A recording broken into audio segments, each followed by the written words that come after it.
Yécric, votre boutique en ligne carretropical.fr innove et organise le dimanche 17 avril le premier festival du jeu et des cultures.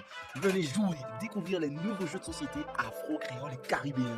Inscrivez-vous dès maintenant sur www.carretropical.fr pour vivre cet événement en plein cœur de Paris à l'espace public numérique du Relais 59. En exclusivité, le jeu Fond l'Esprit Coco. Participez à une partie 100% légende créole et tentez de débusquer les soukounians masqués des Lidoris et autres grands-mères calmes. Pour en savoir plus, rendez-vous maintenant dans la rubrique événements de votre boutique carretropical.fr. Guadeloupe, actualité. Guadeloupe, actualité. Lorsque j'entends, et j'ai entendu le discours de Jean-Luc Mélenchon, qui a dit à 4 reprises, surtout ne mettez pas une seule voix à Marine Le Pen. Alors, qu'est-ce que cela suscite chez vous? Et il y a Madame Montout qui représente Monsieur. Vous voulez que je réagisse par rapport à ça? J'entends le...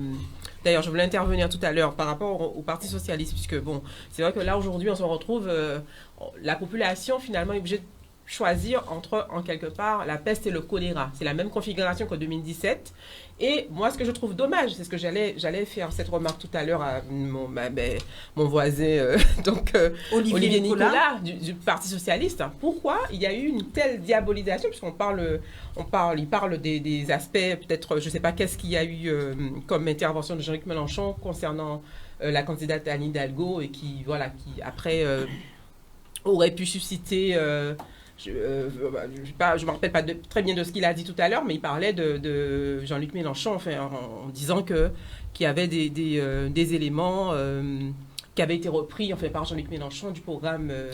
Voilà. Mais la question que je voulais poser, c'est pourquoi justement Anne Hidalgo n'a pas appelé, comme Christiane Taubira l'a fait, sachant le score qui lui était prédit, pourquoi il n'a pas appelé carrément à voter pour Jean-Luc Mélenchon de manière à renforcer le score de Jean-Luc Mélenchon pour qu'on ne se retrouve pas aujourd'hui dans une telle configuration.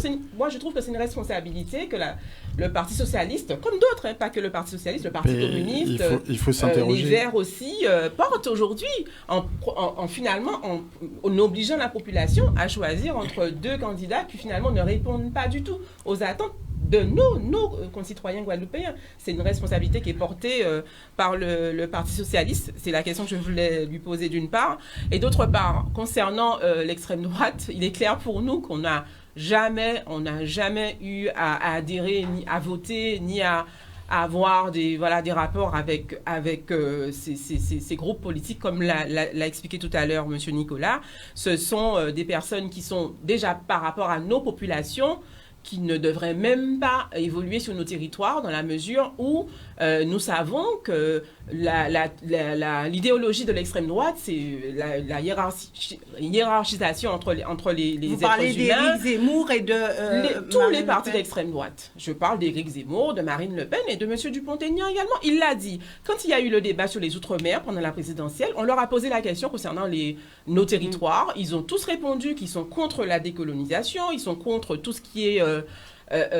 débat sur l'histoire de nos populations. Ils sont tous contre tous ces débats, sur nos territoires, sur notre histoire, sur nos populations. Donc, alors avant de vous donner la parole, il n'y a même pas à discuter là-dessus. On n'appellera pas à voter, on ne soutient pas du tout les thèses, les théories de l'extrême droite. Alors, si j'ai bien compris, juste avant de vous passer la parole, si j'ai bien compris, Jean-Luc Mélenchon dit « Vous ne voterez pas Marine Le Pen », mais il n'a pas dit non plus voter... Après, il a expliqué qu'il y aura une consultation comme cela s'était produit en 2017. Donc, il n'a pas dit clairement voter Emmanuel Macron. Non, il y aura une consultation des militants pour pouvoir savoir quel choix sera fait pour le deuxième tour. Pour l'instant, on dit qu'il ne faut pas voter pour l'extrême droite parce que on reste sur nos valeurs de gauche. Donc, alors, juste avant, Audite Lassie... Et là, c'est quelque chose qui est assez, alors, juste avant, oui, ça serait bien de présenter. Nous aurons tout d'abord rapidement Olivier Nicolas qui répond à sa partie, Monsieur Zozio, ensuite vous, et puis nous reviendrons à Monsieur Nandan. Et les jeunes auront aussi à vous interpeller sur certains aspects. Oui, non, je peux répondre à Nadège. Encore une fois, au premier tour, chacun a défendu et est allé sur ses bannières. Jean-Luc Mélenchon, en 2017, a été, pareil, très proche d'accéder au deuxième tour. Et il avait quelque part la responsabilité historique de rassembler la gauche. Il a fait le choix de Il a essayé, Non, au départ. non. Il a Après, on tenté. pourra toujours en discuter, mais je ne pense pas qu'il ait fait ce choix-là. Il est parti dans l'idée que de toute façon, ça devrait se faire autour de lui, sur la base des valeurs que portait à l'époque le parti de gauche, devenu la France Insoumise. Et ensuite, il s'est engagé dans ce chemin-là. Et d'ailleurs, il a même arrêté de parler de gauche en considérant qu'il fallait aller vers le peuple, et ce qui est louable et estimable. Mais en faisant ça, il nous a un peu rejeté en considérant que nous n'étions plus la gauche. Oui, mais il a essayé justement Attendez, de discuter avec les socialistes je au vais départ. jusqu'au Avant, bout. Je vais jusqu'au bout. Non, ça fait longtemps Mm. qu'il n'y a plus de discussion entre nous et c'est bien dommage d'ailleurs. Localement, on y arrive, mais bizarrement, au niveau national, on n'y arrive plus. Et la vraie question, c'est pourquoi Fabien Roussel, avec lequel vous n'avez quasiment aucun désaccord, Oui, voilà. justement. Pourquoi lui Bah, ne fait pas ce choix-là? je Parce que parlais nous, de Fabien des désaccords, Roussel nous en également. avons plein. On en a sur l'Ukraine, en dernier en date, mais sur pas mal Sur de l'Europe. sujets. Sur l'Europe, on a effectivement de vrais désaccords et on considère, nous, et c'est pas, voilà, que le programme qu'a porté Jean-Luc Mélenchon, il est séduisant, il est intéressant, il porte les bons constats comme nous-mêmes. Par contre, ces solutions ne sont pas réalistes. Quand on dit qu'on va mettre le SMIC à 1 400 €, à 1 500 € Ouais, sur c'est- notre territoire, C'est une mesure qui a été chiffrée. non, mais Nicolas, c'est pas, non, je dis pas qu'elle n'est pas chiffrée. À la fin, c'est les entreprises qui les payent. Le tissu des entreprises de Guadeloupe, je suis désolé, ne peut pas supporter ça. Donc il faut une adaptation de cette mesure-là. Sinon, clairement, vous allez avoir une vraie situation de crise économique chez nous. Mais il y a d'autres sujets. La retraite à 60 ans, nous pensons que ce n'est pas soutenable. Alors évidemment, en modifiant complètement le système fiscal français, peut-être qu'on doit pouvoir y arriver, mais nous avons ces divergences-là. Donc ces divergences-là méritaient et motivaient le fait que nous ayons une candidature. Et nous avons défendu, voilà, on voit le résultat que ça a apporté, toute la gauche est Merci. quelque part en difficulté par rapport à ça. Eh bien, l'union, c'est peut-être maintenant qu'il faut qu'on s'y mette. En dehors des échéances électorales, c'est mieux, ça fonctionne mieux en général. Merci, Christian Zoziou, Tout d'abord, qui représente, je le précise, Éric Zemmour. j'aimerais dans un premier temps remercier les 3000 électeurs qui ont porté leur suffrage sur la candidature de M. Zemmour. Vous savez, ça n'a pas été facile pour nous de mener campagne parce que nous avons eu beaucoup d'embûches, à savoir les médias nous ont boudés. On a eu du mal à s'exprimer sur le sol parce que tout le monde se revendique être Guadeloupéen X ou Y. En revanche, ils oublient que nous aussi, nous qui représentons les 10 extrêmes, sont aussi Guadeloupéens. Alors, bien sûr, on a tenté de faire campagne, je dirais qu'on a tenté, malgré certains, et dans le déplaise certains aussi. Alors, aujourd'hui, on a fait ce qu'on a pu faire. On a eu 3000 voix. Avec 4 mois d'existence, je dis que Éric Zemmour a bien su s'implanter sur le sol guadeloupéen. Et puis, quand on dit extrême droite aujourd'hui, c'est quoi l'extrême droite? L'extrême droite, c'est être patriote. L'extrême droite, c'est revendiquer une appartenance de soi, d'abord voir sa famille, c'est-à-dire que j'ai du mal à comprendre comment, quand on est dans une famille, on protège les siens, et que quand on parle de politique, on a tendance à nuancer. Là encore, j'ai du mal. En revanche, quand je fais l'analyse de ces élections, où je vois que l'extrême droite, encore, parce que ça a tendance à me faire sourire, 8 millions plus 2 millions de Zemmour, ça fait 10 millions d'extrême droite en France. C'est une affaire qui marche, vous voyez? Donc, je pense que aujourd'hui, on peut tenter de dire qu'aujourd'hui, l'extrême droite, comme on dit, c'est un parti aujourd'hui régulier, proprement dit.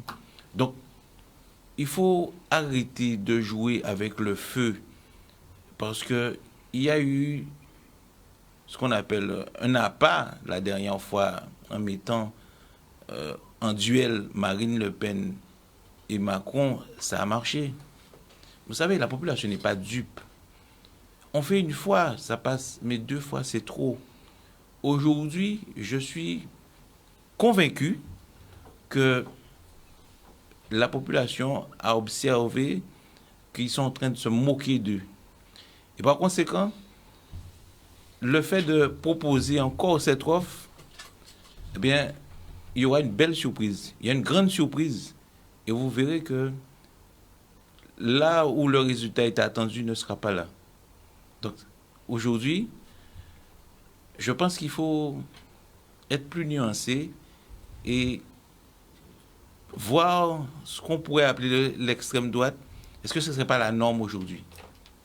Ah. Ce serait grave. Georges Nandan dit quelques mots et ensuite Rodi Toulassi. Oui, tout d'abord, je voudrais saluer les téléspectateurs de Canal 10 et remercier les électeurs qui se sont portés électrices sur notre candidat en son nom et en ce que nous concerne personnellement. Ah, citez-le quand même. Oui, Jean Lassalle, vous savez, Oui. c'est un homme de combat. On peut rigoler si on veut, mais quand même, il a été courageux. Et je pense qu'il a fait Qui un score rigole? honorable en France devant certains candidats qu'on pensait qu'il aurait dépassé. Et moi, je suis adhéré à son combat, parce que tout simplement, c'est un homme de combat comme moi. Je rappelle, c'est le seul député de France de Navarre qui a fait une grève de la faim pour faire passer des idées de sa circonscription. Et c'est pourquoi qu'à 14 jours du scrutin, quand il m'a appelé, personnellement, me demandant qu'il voulait que je le soutienne, on lui a parlé de moi, j'ai dit pourquoi pas. Parce que moi, je ne suis pas un politique, je tiens à le préciser, je suis un homme d'association. J'en ai fait aussi de la politique dans le temps. Mais c'est vrai, il y a un tel dégoût en politique maintenant, un tel... on ne comprend pas. On avait la droite, après on a eu la gauche, après on a eu un mixage gauche-droite, un seul Super Congo. On ne comprend pas. Alors, aujourd'hui, c'est vrai, vous rigolez. Donc, il faut comprendre que maintenant, le peuple guadeloupéen souffre. Le peuple guadeloupéen en a marre. Il ne sait pas quelle voie prendre. Et dans cette inaction, dans cette, tout au moins, comment dirais-je, incompréhension, on entend des gens, des élus qu'on a élus, qui n'ont aucun pouvoir. Quand ils vont s'asseoir à l'Assemblée nationale, faire quoi? Bailler, rêver, des gens qui se disent qu'ils sont au modem et qui votent avec un pouvoir RLM qui est un gouvernement de droite et l'une des plus répressifs. Donc aujourd'hui, il faut que les Guadeloupéens comprennent qu'il faut enfin une alternative cohérente pour pouvoir apporter à leur quotidien des problèmes depuis des années qu'on entend l'eau. Le chlordécone, c'est une véritable honte de voir que le chlordécone a été radié. Mais vous vous imaginez, Madame Boissé, la quantité des gens qui ont été, qui sont morts de cancer? Vous croyez que c'est du sérieux? Quand je vois certains élus qui surfent sous quoi? La route du Rhum. La route du Rhum. Mais la route du Rhum a été la plus grande, c'est le plus grand génocide humain qu'a connu avec l'esclavage. Vous savez, la route du Rhum, c'est quoi? C'était des ancêtres des gens qu'on déportait en Guadeloupe pour pouvoir venir vendre et travailler le sucre et la canne et emmener à Saint-Malo. Pour eux, la route du Rhum, c'est le fonds de commerce qui va relancer la Guadeloupe. Je ne pense pas, sincèrement. Il faut arrêter ça. Nous sommes dans du réel, du concret. Il y a des pères et des mères de famille qui ont payé des études à leurs enfants, hein, qui ont souffert pour pouvoir faire des cadres infirmiers, etc. Et pour un vaccin, Madame Voici, ils se retrouvent à la rue. J'ai rencontré personnellement, devant ces 14 jours que j'ai mené campagne pour M. Jean Lassalle, une infirmière qui s'est mise à pleurer. Il m'a dit, Monsieur Noda, je n'ai jamais pensé de ma vie que je serais venu en période de mon travail, je ne suis pas payé depuis 8 mois ou 9 mois, dans la rue, sans même nourrir ma famille. Puis j'ai remis la voiture, je suis revenu habiter chez mes parents. Et c'est une mère de famille. Vous voyez, c'est acceptable ça? D'un nos jours? Non, écoutez, il faut réagir. Écoutez, il n'y a pas de question d'extrême, il n'y a pas de question de ci et ça. Pour l'instant, la population, elle souffre. Elle souffre énormément en Guadeloupe. La Guadeloupe est une trop petite île, Madame Boissé, pour pouvoir subir une telle crise économique brutale. Alors aujourd'hui, Jean Lassalle dit quoi? Voter? Mais personnellement, il est très heureux de son score, car il est sorti en force. Parce que ça ne compte pas la Guadeloupe, ce que je peux me permettre. C'est la force hexagonale qui va décider pour nous qui sera le prochain président de la République. Mais vous rigolez. En Guadeloupe, Comment? On en a parlé au tout début, c'est Oui, pour oui. ça. Mais en Guadeloupe et en Outre-mer, nous sommes instrumentalisés depuis le 1848 où il représente Louis XIV, Louis XIII venait. Écoutez, soyons sérieux, les choses n'ont pas changé. Quand vous regardez les cadres administratifs sans faire de parti qui administre la Guadeloupe, ce n'est pas des Guadeloupéens. Ce sont des gens qui sortent de l'extérieur, qui ne connaissent pas bien souvent les spécificités que nous avons ici chez nous, qui ne connaissent pas nos traditions, nos folklores. Nous ne sommes pas européens. Nous avons des lois applicables de l'Union européenne qui a 8 km de nous. Nous sommes caribéens. Alors vous dites quoi? Quand j'entends le monsieur Soares qui veut organiser des jeux, je ne sais pas quel genre de jeu qu'il veut organiser, avec championnat, etc. Il dit qu'il a toute contrainte pour pouvoir faire voyager les gens à Puerto Rico et faire venir ici. Ouais, c'est sérieux ça? Mais nous sommes...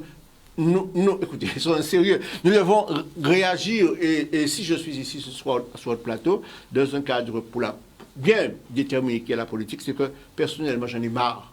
J'en ai ras-le-bol de voir la souffrance des gens qui manifestent tous les samedis en bas soleil chaud là. Pourquoi? Pour pouvoir être payés, tout simplement. Pourquoi, qu'en Guadeloupe, nous avons cette différence avec la Martinique, la Guyane? Pourtant, nous avons été consultés en 2003, et pour ces mêmes personnes qui ont désavoué cela en disant il n'y aurait pas le RSA, il n'y aurait pas ci, il n'y aurait pas ça, on voit que ce sont eux qui ont occupé des grands postes ministériels, qui ont été présidents de région pendant un certain nombre d'années. Et ça a servi à quoi? Ça a servi à quoi? Nous nous retrouvons carrément au même stade. Donc il faut, je pense, c'est une élection qui est ouverte, je puis dire, très ouverte. Et on dit bien souvent, l'outsider qu'on prétend qu'il va gagner, comme on dit en créole, Chouval a pas de fin gagné. Alors, tout à l'heure, on dit qu'il a gagné là. Moi, je dis qu'on pense encore. L'abstention, on ne parle pas de l'abstention. C'est bien beau, mais il y a un fort de l'abstention. Donc, vous dites voter Marine Le Pen? Pas du tout. Ne dites pas ce que je n'ai pas dit. non, surtout pas. N'interprétez pas ce que je n'ai pas dit. Je ne prendrai pas la responsabilité de mouvements comme Résistons pour pouvoir aller dire voter pour X et Y. Le candidat, notre leader, n'a pas encore s'exprimé. Il donnera ses consignes de vote. Mais vous savez, c'est bien beau d'entendre des gens qui disent voter ci, voter ça. Mais l'électorat, le vote de quelqu'un appartient. Des lois qu'a fait noir, comme on dit. Écoutez, très bien. Vous avez des gens qui disent oui, barrer ci, barrer ça. Mais écoutez, est-ce que vous pensez que tous les électeurs qui ont voté pour un tel X et Y vont suivre comme un mouton le leader? Non. Les gens ont une extrême souffrance, Madame Boissé. Ils ne savent pas encore quoi faire. L'abstention ne s'est pas exprimée. Personnellement, je suis un homme de combat. Et si je suis dans ce combat, j'ai accepté à 14 jours de ce scrutin de soutenir M. Lassalle. Quand il m'a appelé, je lui ai dit, M. Lassalle, il m'a appelé personnellement. Je suis dégoûté personnellement parce que je vois ici en Guadeloupe, ils aiment faire des crans-crans, des tapages, c'est barrer ci, barrer ça. Les choses sont barrages de rôle quotidien, ça rapporte quoi? On a fait un mouvement social en novembre. Qu'est-ce qu'on propose? Des formations aux jeunes. Mais c'est bien beau de faire des formations. À quelle entreprise qu'on va les employer? Quand on passe ici de votre périphérique, tout est fermé, dépôt de bilan, avec quoi qu'on va... Non mais écoutez, soyons sérieux. Est-ce que les Guadeloupéens vont prendre le temps de s'asseoir et de dire okay, stop, on arrête ça, on essaye aussi vrai qu'à nous qu'a fait. Parce que quand on entend les propos de l'actuel président, il a cette petite musique qu'il dit, l'autonomie. Il veut dire tout simplement qu'il faut s'autofinancer tout seul. La Guadeloupe doit s'autofinancer tout seul parce qu'elle n'a pas de l'argent encore. Vous comprenez? Nous sommes sur une crise économique brutale. L'une des plus féroces qu'il y a. Nous sommes trop petits, soyons réalistes, Madame Boissé. Quand il dit le RSA doit être accompagné de l'emploi, mais aucun jour de travail pour accompagner le RSA là. Soyons sérieux. Alors, vous dites là, si ensuite les jeunes qui veulent s'exprimer depuis un moment. Non, oui. Je voudrais revenir sur un point. Bon, on a près de 30 000 Guadeloupéens qui seraient extrémistes, racistes, de tous les noms. Maman Toute, vous avez dit, nous ne devrions pas évoluer sur le territoire. Est-ce qu'il faut que quelqu'un vienne me mettre une balle dans la tête? Parce qu'aujourd'hui, nous sommes là. Parce que je me rappelle... Non, mais attendez. Non, Madame Montout. Je ne vais pas réagir. Non, c'est pas ça. Non. Défoulez-vous. Non, c'est pas une question de défouler. Parce que vous avez tenu ces propos-là. Vous l'avez tenu. Mais vous ne le ferez pas. Mais d'autres le feront. Voilà. Et je me rappelle d'une publication d'un professeur, notamment, qui disait, depuis 2017...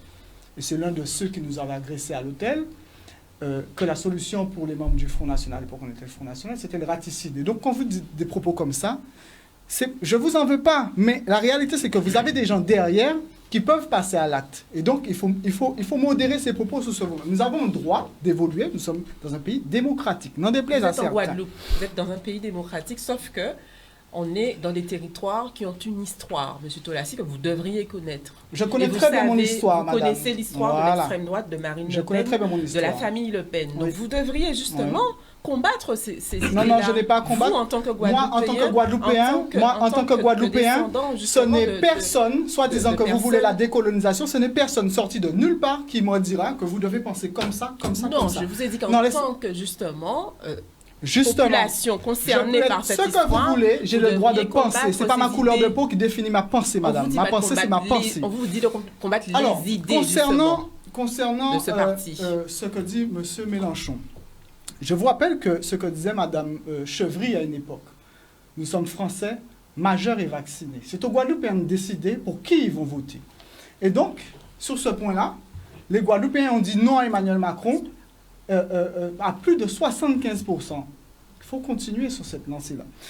Mais aussi, il va falloir convaincre, nous, Rassemblement National, convaincre sur notre projet, notre programme. C'est vrai que certains veulent nous faire taire avec des coups, de la violence physique, ça a été le cas, on l'a vu. Certains veulent faire la politique dessus. Bon, ce sont peut-être vos copains. C'est vrai, mais je me rappelle que c'est bien M. Mitterrand qui avait gracié un terroriste, guadeloupéen d'ailleurs. Bon, bref. Nous avons des propositions à faire. Elles sont là, notamment pour la préférence départementale de l'emploi dans la fonction publique, que ce soit des Guadeloupéens qui soient employés.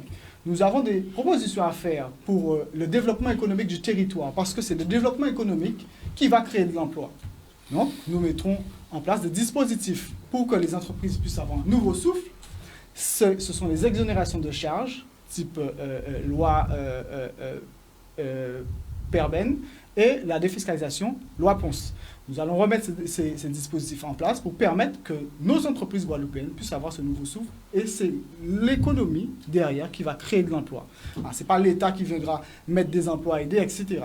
Audit là, si permettez juste, puisque nous aurons l'occasion, donc ne nous donnez pas tout, vous aurez l'occasion de revenir sur ce plateau très rapidement pour que nous puissions vraiment disséquer le programme de Marine Le Pen. Alors aujourd'hui, la préférence locale à l'emploi, vous la faites comment en termes de loi? C'est tout à fait possible, M. Nicolas. Vous avez du mal avec les lois se font et se défont, M. Nicolas. Non, mais c'est un principe constitutionnel. En fait, les Guadeloupéens ont le droit d'accéder aux emplois dans l'Hexagone. Et moi, je ne dis pas qu'il ne faut pas le faire. Je dis simplement, vous avez l'air d'annoncer que ça peut se faire comme ça. Tant qu'on est dans le statut dans lequel on est, ça ne peut pas se faire. Donc il faut que vous alliez au bout de votre logique, ne pas annoncer un slogan, on va mettre la préférence locale à l'emploi. Ça respecte un certain nombre de principes constitutionnels. Oui. Donc dites que vous voulez faire évoluer le statut de la Guadeloupe, ça, voilà, ce serait entendable. Moi, je pourrais l'entendre. Et d'ailleurs, je trouve que c'est ce sujet-là qui est le plus intéressant. Justement, comment on fait? Et le problème, c'est que vous ne donnez jamais la réponse. Vous dites, on va faire. Ah bah oui, mais on fait comment? Vous savez, les lois se font et se défont. Non, mais là, c'est pas la loi, monsieur Tolassi, c'est la Constitution. Vous faites comment? Mais vous savez qu'on peut, et on le fera. Dès que nous serons au pouvoir, nous mettrons l'ensemble des dispositifs pour que cela puisse être possible. D'accord. Quand on veut, on peut. Exactement. Okay. Mais d'ailleurs, c'est la volonté politique qui manque. Et quel que soit ce qu'on fait comprendre aux gens, que oui, l'autonomie va régler des problématiques. Permettez. L'autonomie va régler des problématiques en Guadeloupe. Nous avons des sujets sur lesquels nous sommes autonomes. L'eau, nous avons été autonomes. Voilà, la volonté politique est que dans les robinets, il n'y a pas d'eau. Sur les déchets, nous sommes autonomes sur la gestion des déchets. Oui, la volonté politique fait que nous avons un système de gestion des déchets catastrophique. Sur la gestion des routes, c'est pareil. Nous sommes autonomes, monsieur. C'est une question de volonté politique. Merci. Comment on fait, encore une fois? Alors, justement, aujourd'hui, Éric Zemmour, Marine Le Pen, même combat. Donc, vous ferez campagne ensemble, Christian Zozio? Non, mais c'est à moi de répondre parce que c'est pas eux qui sont au deuxième tour. Non, j'ai dit vous ferez campagne ensemble. Non, mais c'est à moi que vous devez poser. Pourquoi vous me posez la question? Mais c'est pas lui qui décide. C'est moi le responsable du mouvement, Madame Boissé. Donc c'est vous qui décidez si vous faites campagne ensemble. Oh, mais comme Madame Boissé. Mais c'est le minimum. C'est moi qui suis au deuxième tour de la présidentielle. faut prendre une tisane pour au sol. Mais non, mais c'est la réalité. Puisqu'en fait, tout le monde a entendu que M. Zemmour a dit qu'il rejoignait Marine Le Pen, donc il a le droit de... Non, il a appelé à voter. Peut-être qu'il est... Il a appelé à voter, mais poser la question à M. Zozio alors qu'il n'est pas au second tour, c'est pas à lui de décider. Non, j'ai dit, vous ferez campagne son chef de file a appelé à rejoindre. Non, Je peux rappeler que ces leaders politiques qui donnent l'ordre, c'est pas comme M. Zemmour, mais d'autres leaders politiques que j'ai entendus cet après-midi dire que ça leur appartient qu'à eux, mais les électeurs qui ont voté pour eux, si leur voix leur appartient, personne n'est propriétaire de leur voix. Donc, voilà. donc il faut être clair là-dessus. D'accord. Voilà. Donc, c'est vous qui décidez, alors ils feront campagne avec vous? Mais pourquoi vous montrez je vous ai dit, madame, non, pas vous, je parle il faut qu'on fasse très attention parce que le candidat que j'ai représenté ne m'a jamais encore, il n'a pas donné le consigne de vote. Quand j'ai posé la question, c'est Monsieur Zozio, je ne parlais pas de vous. Alors, Monsieur Tolassi, je lui pose maintenant la question. Donc, vous serez emmenés à faire campagne ensemble sur le territoire de la Guadeloupe. Je n'ai jamais dit ça. On n'a jamais dit ça. Le plus important, c'est d'aller convaincre. C'est la population qui vote. Et j'ose rappeler que dans un cadre d'une campagne comme celle-ci, par exemple, Emmanuel Macron a le même poids politique que tout le monde. Il a un bulletin, une voix, un vote. Et c'est pareil pour tout le monde. Tous les Guadeloupéens doivent se mettre cela dans la tête qu'ils peuvent faire basculer l'élection parce qu'ils ont le même poids qu'Emmanuel Macron. C'est le seul moment où vous êtes égal à égal avec le président de la République. D'accord. Alors les jeunes, vous avez tous les représentants de candidats ou presque sur ce plateau. Je sais que vous avez envie de leur poser des questions. Ben allez-y. Alors, beaucoup de choses à aborder. Il y a tellement de choses à dire, mais je vais parler déjà de mon état d'esprit. Je pense que je représente quand même un certain nombre de personnes et en même temps, pas du tout. Vous nous fatiguez. Franchement, je suis fatigué. C'est très carriériste, très... On a l'impression d'être endormi. Je vous l'ai dit, Madame Bastien, c'est de la télénovela. Hein. Ils sont en train de se lancer des watch, etc. Alors déjà, premièrement, monsieur, je vous conseillerais vraiment, c'est un conseil de vraiment prendre vraiment un thé de Corossol. Je suis sérieux. Parce qu'en fait, vous représentez un parti politique et vous Non, mais c'est dommage. Il y a l'humain qui est juste là, avec nous, qui a soutenu son parti pour une raison. Nous sommes tous les deux. On va le prendre ensemble. Et en dehors du jeu politique, on oublie, il y a un jeu, ok, gauche-droite, d'accord, mais il y a des idées, il y a des projets pour la Guadeloupe. Il faut sortir un petit peu de ce jeu. Un petit peu, un moment à un autre. Si je peux me permettre. J'ai essayé, mais bon, je suis à chaque fois coupé. Vous êtes jeune, votre question est très intéressante. Mais quand vous dites le programme politique pour la Guadeloupe, mais la Guadeloupe est en train de mourir. Peut-être que vous n'avez pas vu le début de l'émission, mais... Il ne reste plus rien en Guadeloupe. Ouais, les jeunes partent parce que, justement, on en parlait de l'histoire de est-ce que ça va vite, etc. C'est même personne, monsieur. On était une colonie. En 1946, je rappelle, les parlementaires qu'on avait, ils étaient d'obédience politique commun, les députés. Vous savez qu'est-ce qu'ils ont choisi? La départementalisation. Allez choisir la départementalisation, ils ont créé le bibinome, une forme d'envoyer nos jeunes en France. Et vendre du rêve. Attendez, après, ils ont mis la DOM sous les années 50. Ça aussi. La jeunesse part à la Guadeloupe. La jeunesse s'en va. Mais vous pensez que c'est les seules raisons pour lesquelles elle part? Mais parce qu'il y a plusieurs raisons. Il y a la violence, déjà, d'une part, ici, qui s'est installée. Il y a le problème de transport. Il y a toutes sortes de problèmes en Guadeloupe. Autre part, il y a des choses qui avancent et ici, ça n'avance pas. Voilà, sur le silence total des élites politiques que nous avons actuellement. Et avant, il y en a eu, il n'y a pas que, il y en a eu aussi. Nous sommes restés en état de léthargie complètement. Alors, je comprends tout à fait votre inquiétude. Et il faut essayer de voir si, à quelle alternative qu'on peut être d'accord pour relancer la Guadeloupe. Oui, mais...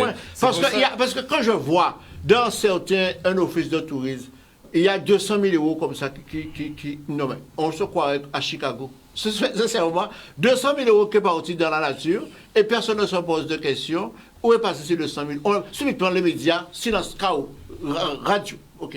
Il y a une affaire de masques aussi. Des masques qui sont fabriqués je ne sais où. Non, sincèrement, vous êtes jeune et quand vous posez cette question, me sens vraiment touché par votre question. Parce qu'on ne comprend plus rien. Alors, le téléspectateur, les gens qui entendent ça disent, mais c'est quoi ça? Allez-y. En fait, mon objectif, c'était pas de vous clasher, monsieur. Mon objectif, c'était bien au contraire d'essayer de vous soutenir. Non, pas parce que je vous soutiens, mais en tant qu'être humain. Je sais pas si vous comprenez ce que je veux dire. Et en fait, ce que je veux dire, c'est que pourquoi je suis autant sur lui, c'est parce que il y a eu des événements qui sont repris par les gens de l'autre côté. Et quand on regarde les votes, concrètement, on voit qu'il y a des gens qui ont voté pour Mme Marine Le Pen, concrètement. Exactement. Donc, à partir du moment où il y a des gens qui ont voté pour Mme Marine Le Pen, c'est qu'il y a des gens qui croient en son programme politique. Et s'il y a des gens qui croient en son programme politique, je ne comprends pas pourquoi il y a des gens qui se permettent de parler au nom des Guadeloupéens. Je ne dis pas que je suis pour Mme Marine Le Pen ou peu importe. Pour la démocratie. Voilà, pour la démocratie, je vois les choses d'une façon reculée de l'extérieur. Je me dis, mais pourquoi être autant violent envers ces personnes qui viennent nous représenter leurs pensées, même si, mais on m'a crié, mais t'es bien, on va faire pas ça. On m'a crié, mais t'es bien, laissez-y crier, mais t'es bien, ça va pas t'es bien. Vous voyez ce que je veux dire? Non, mais il n'y a pas eu de violence au départ. Ça a dérapé. Mais non, je ne parle pas de violence. Maman, toutes, vous n'étiez pas là. Non, il y a eu violence depuis le départ. Non, ne dites pas ça. À la présence de Marine Le Pen. Non, ne dites pas ça, maman, toutes. Ne dites pas n'importe quoi. Non, mais j'étais présent. Je parlais, laissez-moi parler. Non, je parle de violence dans l'organisation du discours politique. C'est-à-dire, vous au lieu de présenter des programmes, vous dites lui, il est pas bon parce que telle chose. Mais non, c'est pas important. Excusez-moi. Présentez simplement votre programme. On est encore dans une politique du moins pire en fait. On vote toujours pour le moins pire de choix qui ne sont finalement pas très représentatifs. Je comprends que vous soyez dans cette exaspération-là et cette attente-là. La politique, depuis, et c'est pas qu'ici, il faudrait ne pas imaginer qu'on est dans cette situation seulement chez nous. Il y a un vrai problème aujourd'hui de réponse politique aux problèmes qu'on rencontre. Mais la réalité en Guadeloupe, et c'est pour ça que je pense sur le constat, on sera toujours d'accord, ça fait longtemps qu'on le connaît. On sait que la Guadeloupe est devenue une terre d'incertitude. Vous vous levez le matin, vous ouvrez votre robinet, vous ne savez pas s'il y a de l'eau qui va en sortir. Vous sortez votre poubelle, vous ne savez pas si quelqu'un viendra la ramasser. Vous allez emmener votre enfant à l'école, vous ne savez pas si on ne va pas vous rappeler pour vous dire il n'y a pas de prof, il n'y a pas de cantine, il n'y a pas d'eau, il y a des rats, donc vous devez retourner chercher vos enfants. Vous devez prendre la route pour aller à Pointe-à-Pitre, vous ne savez pas s'il va y avoir un barrage quelconque. Vous vous mettez dans un arrêt de bus, vous ne savez pas si un bus va venir vous chercher. Donc quand vous avez autant de services publics défaillants dans ce territoire, il y a un moment donné où, depuis un moment, mais ça s'est aggravé depuis 10 ans, parce que ce n'était pas à ce niveau-là avant. Donc c'est bien que ça se dégrade et qu'on ne trouve pas les solutions. Donc ça veut bien dire qu'à un moment donné, il faut revenir aux fondamentaux de régler les problèmes du quotidien des gens. La Guadeloupe, elle a ses soucis de développement économique, de chômage des jeunes et de problèmes de formation. On est tous d'accord là-dessus, mais il n'y a pas un service public aujourd'hui qui fonctionne correctement dans ce territoire. Qui a porté une vraie action, un vrai plan de développement des services publics? On n'a pas été nombreux à le faire. Nous, on l'a porté. Attendez, on l'a porté. Il y a eu une loi qui s'appelait la loi de programmation sur l'égalité réelle. On va dire, voilà, c'est qu'une loi, elle n'a pas été mise en œuvre. Vous voulez du concret? Ça, c'en était du concret. C'était répondre à ces questions-là. Cette loi, quand Emmanuel Macron arrive au pouvoir, il considère que c'est pas important, l'égalité réelle. Il dit, l'égalité, ça se décrète pas, moi je vais faire autrement. Il fait des assises de l'outre-mer, il remet tout le truc en discussion, et on n'a pas avancé. Donc à un moment donné, je comprends votre exaspération, mais il faut bien à un moment donné qu'il y ait des réponses politiques, qu'il y ait des plans, qu'on sache précisément quelle est la priorité. Mais les précisions, la politique et la précision, ça va vraiment pas de pair. Hein. Alors juste avant de poursuivre, Christian Zozio a un long trajet à faire, donc il va devoir s'en aller. Alors pour vous, la suite, c'est quoi? Vous savez, nous, dans cette histoire, nous avons proposé un projet. Localement, nous avons des idées. J'invite les jeunes, surtout les jeunes, à nous rejoindre parce que nous avons comme projet le localisme développé à partir de ce que nous avons. Nous avons de l'intellect, nous avons pour motivation de créer des produits à forte valeur ajoutée. Quand vous dites nous, vous parlez de qui? Eh bien, reconquête locale, ça existe ici. Et par conséquent, nous avons aussi une chef qui est Madame Maxelle Piobacas. Et nous avons pour ambition, en tout cas, de mettre à jour le localisme, parce que nous savons que aujourd'hui, la Guadeloupe ne va jamais s'étendre. Au contraire, donc on a pour objectif, en tout cas pour ambition, de créer des produits des produits manufacturés à forte valeur ajoutée, de l'intelligence. Et seul avec les jeunes, nous pourrons fonctionner, c'est-à-dire nous pourrons nous projeter vers un futur à court et à long terme. Alors on aura beau faire des discours de 20, 25, 50 minutes, mais le résultat il est là, hein? C'est-à-dire que c'est un constat latent. On ne peut même pas prendre l'historique que ce soit l'eau.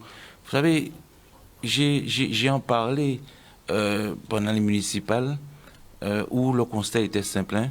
On voit des SDF aujourd'hui de plus en plus nombreux en train de dormir au niveau des trottoirs. C'est des choses qu'on ne connaissait pas. Mais bon, ça n'intéresse personne. C'est un signal d'alarme. Normalement, c'est un alerte. Mais ça n'intéresse personne parce que, bon, on n'a pas cette culture de la familiarité. Mais nous avons comme objectif non seulement de s'occuper de ces gens, mais aussi de faire de la Guadeloupe le rayonnement de la Caraïbe. Ce ne sont pas des mots en vain, mais c'est une volonté politique. Donc vous parlez de Mme Piobacas, d'Éric Zemmour et de vous-même? Absolument. Absolument. Donc, ce que je souhaite, je fais un appel aux jeunes, aux moins jeunes aussi, bien sûr, parce que, comme on dit, hein, ce sont des patriarches. Mais des gens qui veulent véritablement investir dans ce qu'on appelle l'intelligence. Des jeunes qui veulent vraiment croire au potentiel, ce qu'on appelle les start-up, vous voyez, pour pouvoir lancer. Vous voyez, je sais pas moi, la Corée, pas la Corée, la Corée du Sud ou même. Pas la Corée du Nord. Non, je parle de la Corée du Sud, madame. D'accord. Même, je sais pas moi, Shanghai, tout ça, vous voyez, ce sont des petits territoires, mais qui ont un PIB énorme. Pour la boutade, hein, vous savez, Éric Zemmour a parlé de la Guadeloupe, enfin, les Antilles, c'est une chance, une bénédiction. Pour la colonisation, vous voyez. Mais, oui, mais c'est pour ça. Donc, je vous ai aidé. Comme je savais que ça allait venir, donc, pour qu'on ne passe pas à penser que je suis que je suis lâche, donc j'anticipe. OK? Vous savez, quand on observe le PIB de la Caraïbe, vous verrez que la Guadeloupe, la Martinique font partie du top. OK? Donc, on aura beau parler, on aura beau faire des louanges ou des chapelets toute la journée, si vous voulez. Mais le constat, il est là. Donc, aujourd'hui, on a un PIB plus élevé dans toute la Caraïbe. Est-ce qu'il est égal partout? Est-ce qu'il est bien diversifié? Alors, il y avait... S'il vous plaît. Est-ce que vous avez terminé? Non, mais... S'il vous plaît. Non, il termine son propos. Et puis... pour partir. Donc, oui. Quand Éric Zemmour il parle d'une bénédiction, on ferait mieux de regarder d'abord le pouvoir d'achat que la Guadeloupe, que la Martinique, que la Guyane, en tout cas de toute la Caraïbe, possède aujourd'hui. Bon, le bien du pouvoir d'achat de la Guadeloupe, du pays, pas de la population. Pas tout le monde. Vous voyez, donc, oui, mais après on va faire du scalpel, on va faire de l'opération chirurgicale, mais il faut d'une politique. C'est parce qu'il est le plus important. D'une politique. Des problèmes du SDF dehors, et maintenant vous dites que c'est pas chirurgical. Non, d'une politique d'ordre général. Quand on parle de PIB, on n'ira pas voir, vous le savez aussi bien que moi, quand on fait référence du PIB, on ne parle pas de la petite ménagère. Nous sommes d'accord. Mais justement, pourquoi parler du PIB alors? Par rapport simplement au niveau de vie. Parce que je te dis, c'est juste à côté de la Dominique, Eh bien, il serait bien de faire des sorties entre jeunes et d'aller voir la misère qu'il y a dans la Caraïbe. Misère, il y a les hôtels, il y a plein de choses, oui. Mais cependant, la Dominique est en train de construire le plus grand aéroport international de la Caraïbe.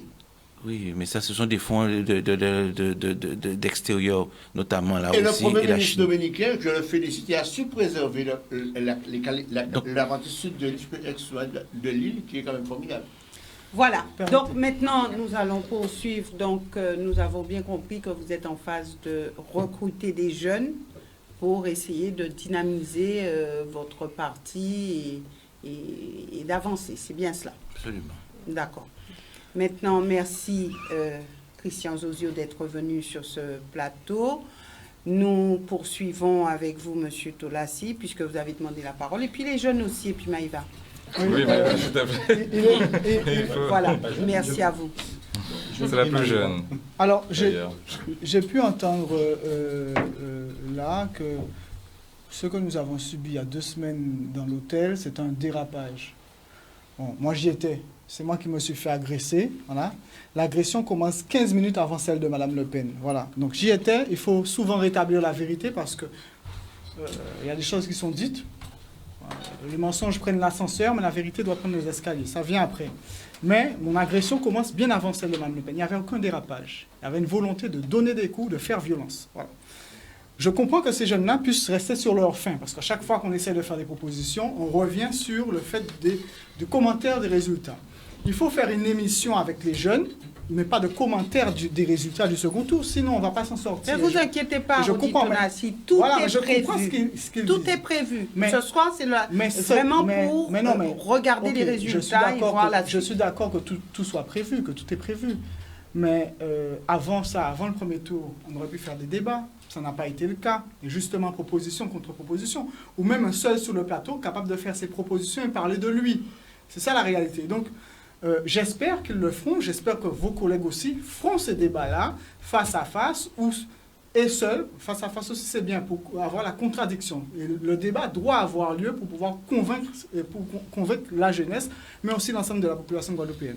Ne vous inquiétez pas, nous savons très bien comment faire les choses. Alors, il y a les jeunes qui voulaient réagir. Oui, mais je voudrais justement m'adresser pour leur dire que je suis dans la vie associative. Oui, je suis dans la vie associative et c'est pour moi un risque de pouvoir m'investir. Je ne suis pas un politique, en réalité, un élu politique. Mais j'ai pris cette combativité en 14 jours comme ça, parce que c'est un homme de combat, Jean Lassalle, et il a mené de grands combats et c'est ce qui marche plus en son programme. Mais personnellement, je suis dans la vie associative depuis plus de 22 ans, le président de Miss Guadeloupe International, et qui donne l'opportunité à la Guadeloupe d'aller sur le plan international représenter la Guadeloupe avec le drapeau guadeloupéen. Vous comprenez, tout en restant, bien entendu, avec nos traditions, notre folklore. Eh bien, ce sont des jeunes, pourtant, quand je fais voyager, faire le tour du monde, en Chine, en Thaïlande, etc., en Amérique, etc. Eh bien, je n'ai pas été aidé par aucune collectivité jusqu'à présent. C'est des sponsors, des partenaires privés que j'ai, et on peut les compter des bouts des doigts, qui m'aident à pouvoir faire cet exploit, apporter un peu de rêve à cette jeunesse. Les gens vous disent carrément, la loi neutrée. Et j'ai en face à côté de moi, M. Nicolas, je n'en veux pas, c'est un administrateur. Eh bien, vous étiez à la région, je peux me permettre de certains temps, vous étiez au conseil départemental. Quand on demande ces gens-là une aide, c'est pas tout Guadeloupe, c'est peu de français, ça ne rentre pas dans la loi neutrée, vous n'avez pas droit. Alors que l'autre comité qui est concurrent avec moi, qui fait du régional, c'est eux qui ont le monopole. Et je félicite aussi certains médias, notamment votre média Canal 10, parce que j'ai une production que est en train de se faire sur un reportage sur Miss Monde, qui se déroule à Puerto Rico, et qui a déjà été diffusé sur Éclair Télévision, et donc qui sera proposé à votre direction bientôt. On termine normalement avec Miss Monde, qui doit venir en Guadeloupe justement au mois de juillet prochain. pour la première fois. Elle ne vient pas en France, hein, mais elle vient en Guadeloupe. Après 22 ans de collaboration avec le comité municipal. Donc les jeunes, personnellement, à travers les faibles moyens que j'ai, je les aide quand même à pouvoir évoluer sur le plan international. Parce que le national, ça ne suffit plus. Merci. Alors, on revient au débat. Vous vouliez poser quelques questions. Et Maëva, qui regarde et puis qui réfléchit, alors. Non, moi, j'observe principalement et je vois surtout, un débat très houleux entre les différents partis. Et je me dis à chaque fois que... c'est-à-dire que à chaque fois qu'on voit ce genre de débat où les personnes se renvoient la balle les unes après les autres comme ceci, on se demande ensuite, ok, mais on fait quoi? Parce que ça, on s'envoie la balle, eux ils font ça, eux ils font ça, eux ils font ça, nous on fait ça, super. Mais après, ça aide pas forcément à choisir quelque chose. En tout cas, je parle par rapport à ma propre expérience. Par exemple, ce débat-là, le débat ici, j'entends des partis en train de s'expliquer. Et moi qui ai un parti pour le moment assez neutre, ben, je ne sais pas où aller. Puisque c'est certes, vous vous envoyez la balle, mais après, comment on choisit? Je vais juste rajouter, pour appuyer ce qu'elle dit un petit peu plus, du côté de Madame Le Pen et de l'autre côté aussi avec Monsieur Macron, qui, bon, son représentant n'est plus là. Si vous êtes élu, mais concrètement, si vous n'avez pas accompli ce que vous avez promis, est-ce que après un mois vous partez? Moi, c'est ce que je me demande. Est-ce que vous pensez que si aujourd'hui Marine Le Pen est présidente, elle n'a pas accompli ou elle voit qu'elle est dans l'incapacité d'accomplir tout ce qu'elle a promis, est-ce qu'elle fera son meilleur? Un mois, c'est peu quand même. Non, mais je dis un mois. Bon, je raconte beaucoup de conneries, madame. Est-ce que vous pensez que c'est possible, hein? C'est ça, je pense que c'est quelque chose qui intéresse la population. Vous savez, le choix qui est fait à un moment, c'est pour une durée. Vous signez un contrat avec la population. C'est vrai ce que vous dites, que si ce n'est pas fait... Ou faisable. Peut-être qu'il faut remettre en jeu le mandat ou dissoudre l'Assemblée. Il y a plusieurs moyens de faire vivre la démocratie. Mais pour faire vivre la démocratie, par exemple, vous avez des référendums. Proposez un référendum sur l'immigration, par exemple. C'est à vous de décider, vous allez voter. Nous proposons aussi le référendum d'initiative populaire. Bon, peut-être que c'est trop peu pour vous, mais sur le territoire national, si pour une proposition donnée, peu importe, il y a 500 000 signatures, donc ça déclenche un référendum. Donc nous donnons au maximum, nous essayons de donner au maximum le pouvoir au peuple et consulter le peuple. Parce qu'il faut savoir que ça va faire bientôt 20 ans qu'on n'a pas eu de référendum. Donc il y a une forme de déni de démocratie, déni de consultation de la population qui est faite, et donc nous voulons remettre ça en œuvre. Mais vous avez une télé comme moi, vous avez vu que quand même il y a quand même des gilets jaunes qui se sont mobilisés pendant un certain nombre d'années, de temps en tout cas. Je suis tout à fait d'accord avec vous. Quel a été le résultat de ce combat? Je suis tout à fait d'accord avec vous. Vous ne représentez pas M. Macron, mais... Non, je ne représente pas M. Macron, mais on peut dire ce qu'on veut d'Emmanuel Macron, mais on ne peut pas dire qu'il n'a pas appliqué son programme. Voilà, il a appliqué son programme, malheureusement. Voilà. Et si on avait pris plus de temps, peut-être d'expliquer, c'est vrai, peut-être que c'est notre faute aussi, parce qu'on n'explique pas suffisamment le programme, on aurait vu à la réalité de la casse sociale, la casse économique des petites entreprises, etc., qu'il allait mettre, les disparités qu'il allait mettre. Donc nous avons aujourd'hui ce débat que nous devons mener. J'en appelle à toutes les télés de faire ces débats, parce que c'est important, parce que vous avez quand même un homme à la tête du pouvoir, qui préfère écouter les conseils de McKinsey, qui en même temps est conseiller de Pfizer, au lieu d'écouter la population, au lieu de réintégrer le personnel soignant, au lieu d'enlever l'obligation vaccinale, au lieu de supprimer totalement le pass vaccinal et tout ce qui est avec. Mais justement, qui ne vous dit pas que lorsque Mme Le Pen serait élue, elle serait dans la même situation? C'est la seule chose. Mais c'est vrai, vous avez tout à fait raison de vous poser cette question-là. Mais si vous n'allez pas voter, vous laissez Macron, au moins là, vous savez qu'est-ce qui vous attend encore. Vous avez eu 5 ans d'Emmanuel Macron, vous aurez encore 5 ans d'Emmanuel Macron. C'est bien pour ça qu'à un moment donné, il faut je termine, M. Nicolas. Allez-y. Excusez.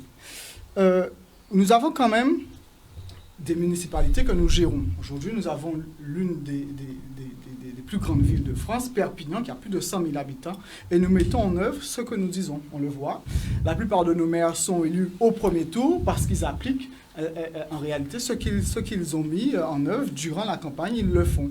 Et demain, je vous assure qu'après les années que nous prenons, du tous contre nous, nous avons l'obligation du résultat. Pas d'autre choix. Nous ne sortirons pas au pouvoir parce que nous mettrons en œuvre ce que nous avons dit. Nous avons l'obligation de le faire. Ouais, mais on a entendu ce discours de nombreuses Beaucoup fois. trop de fois. Non, mais excusez-moi, aucun n'a été Rassemblement National. Je vous jure qu'avoir une expérience au Rassemblement National, ça vaut toutes les expériences. Au Parlement européen, il y en a quand même. Je crois qu'ils sont représentés dans certaines instances. Oui, on a fait des amendements, notamment à M. Omarji qui avait refusé. Même pas de ça, sur le chlordécone, sur l'eau. Juste pour revenir sur les propos du monsieur Lavin. Monsieur Nodin, voilà. Mais ce que je ne comprends pas, pourquoi il y a plusieurs partis qui se créent et pourquoi on ne parle pas sur un parti, pourquoi pas vous? Déjà, je n'ai pas compris ce qui s'est passé par rapport à Madame Taubira et quand elle a gagné les fameux... comment ça s'appelle encore ? Quand ils étaient de gauche et que normalement tout le monde devait se réunir en même temps. Eh ben justement, moi j'ai pas compris non plus. Comment qu'une... Oui. Oui, alors on va revenir aux choses et puis j'aurais voulu quand même qu'on puisse récupérer vraiment le cœur du débat. quelques appels de téléspectateurs puisque c'était aussi prévu au niveau de notre plateau.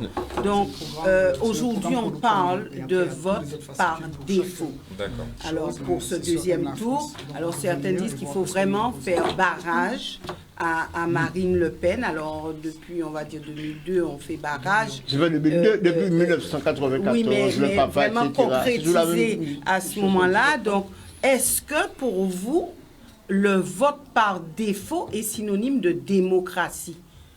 Non.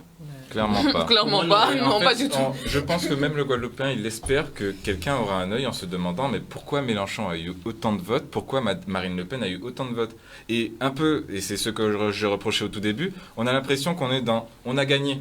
Du coup, nos idées étaient bonnes, du coup on les garde. On ne s'adapte pas à voir pourquoi telle personne a eu le vent en poupe, pourquoi tel endroit a eu plus de votes, etc. Qu'est-ce qui a manqué? On ne se remet jamais en question une fois qu'on est élu. Et ça fait bizarre en fait. Enfin, je pense que ça ne me fait pas que bizarre. Je pense que certaines personnes en subissent les conséquences.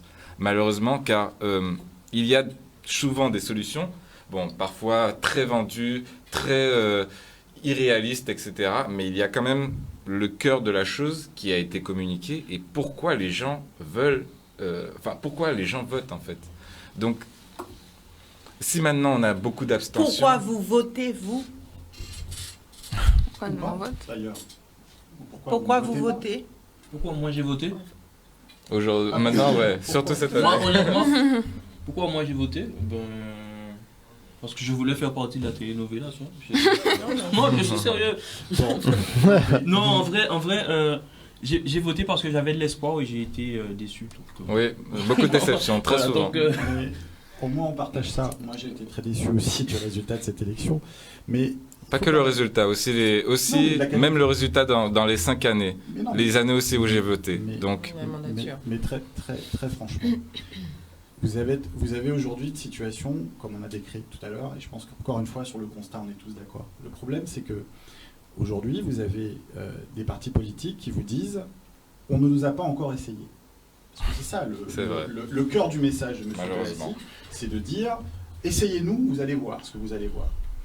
Donc nous, quand on vient et qu'on en essaie de parler, il n'aime pas trop la contradiction, mais moi je suis prêt à la porter avec lui, à décortiquer ses idées, à décortiquer ses propositions. Non, mais on préfère aujourd'hui toujours asséner une vérité derrière son téléphone, derrière sa caméra. Vous, les débats, vous n'aimez pas parce que vous avez l'impression qu'on se mange le nez. Mais le problème, c'est que l'absence de débat, c'est par contre chacun qui dit sa vérité, puis vous êtes un peu paumé au milieu. Exactement. À ne pas savoir qui a raison ou qui a tort. Non, mais si je peux juste terminer, et après, sans problème, je vous écoute et avec plaisir. Le problème qu'on a, c'est que toutes les idées, on vient vous dire, écoutez, j'ai bien identifié vos problèmes, et j'ai une solution pour chacune d'entre eux. Et on essaie de vous vendre un programme un peu segmenté, il vient de vous donner son fascicule, en vous disant, regardez, chaque point, et voilà. Mais après, il faut voir la philosophie qu'il y a derrière. Moi, encore une fois, je ne me suis jamais associé aux personnes qui sont venues manifester devant Marine Le Pen. Encore une fois, moi, j'aurais préféré qu'on vienne de manière très pacifique, mais très éloignée, montrer qu'on pouvait être nombreux à contester vos idées. Mais encore une fois, vous laissez les exprimer. Mais le droit à la manifestation, nous, on le subit en permanence. Donc, pour moi, c'est sacré. Elle est dans le champ démocratique et elle avait le droit de faire sa visite en Guadeloupe. Et encore une fois, je pense que cette manifestation à l'hôtel vous a servi, contrairement à ce que vous dites. Elle vous a servi. Par contre, je reviens à ce que je disais. Il y a une philosophie derrière tout ça. Quand vous écoutez M. Tolassi, mais pas seulement, quand vous écoutez les responsables du Rassemblement national, ils vous disent quoi en gros? La faute, c'est l'autre. La faute, c'est l'étranger. Quand on vous dit, eh ben, écoutez, les moyens, on va les récupérer sur l'aide médicale d'urgence. On va renvoyer tous les immigrés en situation irrégulière chez eux. C'est quand même ça le cœur du message du Rassemblement national. C'est de vous dire, la faute, tout irait mieux s'il n'y avait pas les immigrés. Ici, ça concerne les Haïtiens notamment. Et donc, voilà, on a le droit de vous mettre en garde, il ne va pas être content, il va contester, il va me dire que je raconte n'importe quoi. Mais c'est un élément important dans le débat. Qu'il ose dire que dans son programme, il n'y a pas cette volonté de réserver la Guadeloupe aux Guadeloupéens, la France aux Français, et que quelque part, quand on est différent, ça crée un climat, qu'on le veuille ou pas. Et si Marine Le Pen l'emporte dimanche soir, au second tour, je suis certain d'une chose, il y aura, oui, dans 15 jours, il y aura une libération de la parole et des actes, parce que beaucoup de gens sont persuadés que dans ce pays, ce qui pose problème, c'est les gens qui sont différents, les gens qui ne sont pas français, les gens qui ne sont pas français d'origine. Le Rassemblement national, ça lui colle au basque, cette histoire, parce que depuis toujours, ça a été son fonds de commerce. Alors aujourd'hui, il vous dit, et elle vous dit, essayez-moi, vous allez voir, Macron a tout raté. Et c'est vrai qu'il n'a pas réussi grand-chose.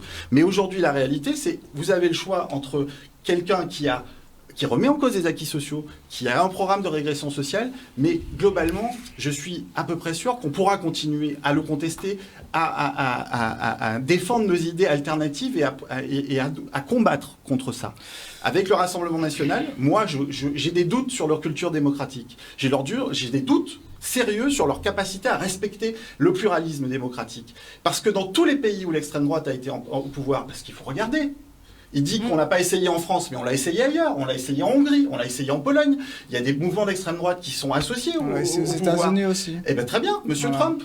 Eh ben, vous voyez ce que ça donne, les manifestations au Capitole. Et donc, vous voyez très bien qu'aujourd'hui, il ne faut pas jouer avec la démocratie. Vous disiez, c'est un jeu. Eh bien non, c'est pas qu'un jeu. Et je suis à peu près certain d'une chose, oui, la vie de beaucoup de nos concitoyens, beaucoup de nos frères, beaucoup de gens qui sont parfois justement dans la précarité eux aussi, quand le Front National arrivera au pouvoir, leur vie va vraiment changer et pas dans le bon sens. Outremernews.fr, le site de l'actualité Outre-mer, 24 heures sur 24 et 7 jours sur 7. Retrouvez la chaîne Outremer News sur YouTube.